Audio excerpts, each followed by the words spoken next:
This is just a follow-up on the Goodman heat pump. It is in the 60s, upper 50s, upper 60s.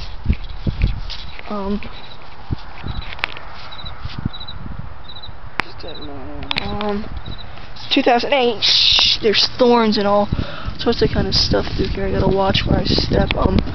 It is a heat pump, and for those of you who do not know what a reversing valve is, that right there, that's a reversing valve. Yeah. And that thing right there is an accumulator. And that big thing there is the compressor, Copeland. Oh, there's something else. There's the... Is that the TXV? See if I can show you it. Hang on a minute. Zoom out here. You probably really can't see it due to my shoddy camera skills. The thing right there with the spider things on it. God, it's too much trouble. Well, anyway, you saw what it looked like. So I get it from a different angle.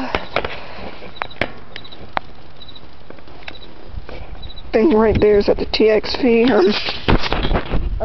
But this is a Goodman. Stay tuned for part 2.